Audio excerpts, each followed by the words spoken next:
สติ๊กเกอร์ท่อมันลอกอ่ะสติ๊กเกอร์ท่อลอกขอใหม่ได้ปะเอาเลย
สติ๊กเกอร์ลอก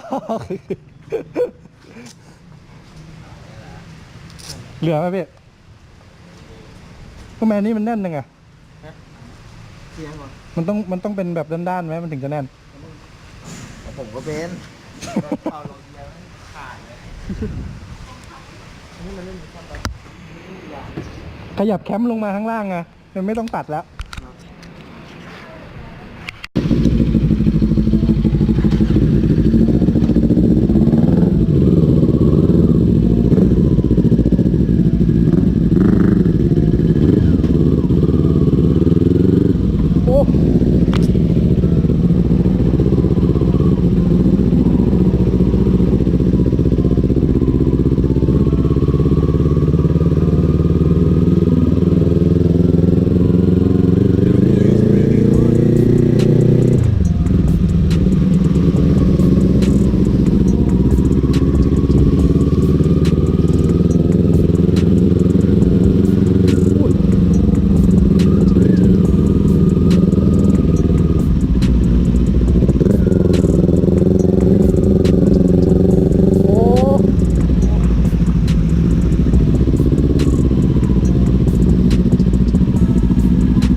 ตรดีดอ่ะ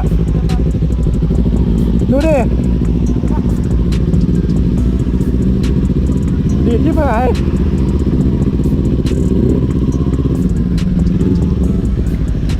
โอ้โหน้ำนี่ก็ท่วมไม่เอาไม่เบรกตรงนี้นะไม่เอาล่วงแน่นอนไม่เอา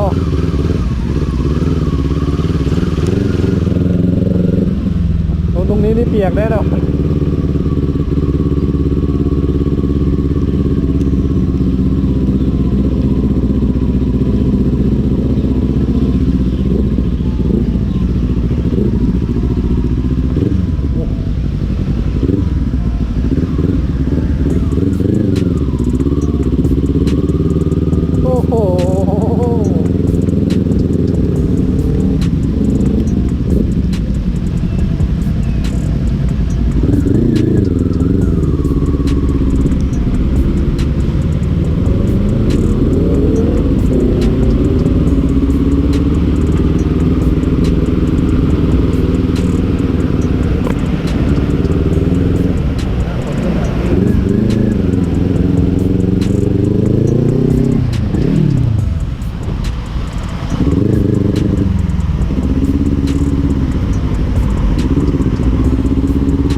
อะไรขนาดนี้ฝนไม่ตกก็ติดเนี่ยนี่ฝนตกยิ่งติดเข้าไปใหญ่นะพี่เกษมเนี่ยโอ้อะไรกันติดเยอะจริงมองไม่เห็นกระจกเลย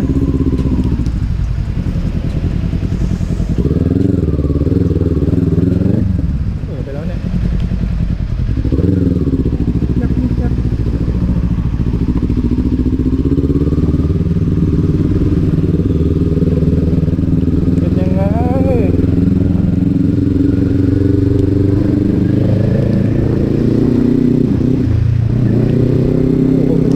ครับงานนี้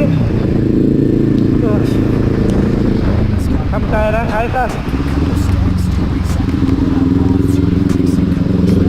เลยอย่าเหยียบน้ำพังนะ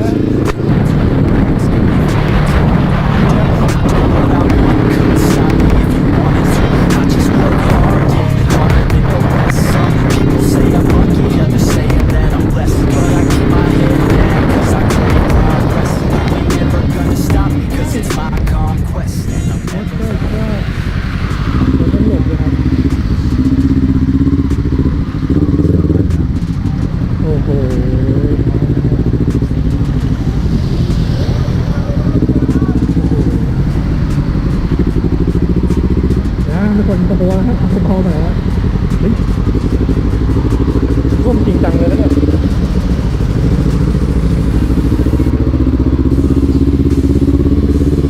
ออกมา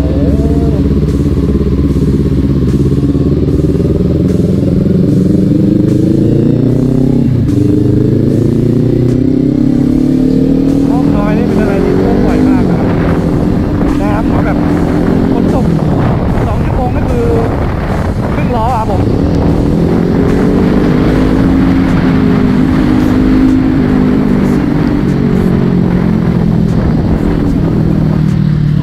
ดูฝั่งนี้ท่วมหรือเปล่าก็ไม่แน่นะ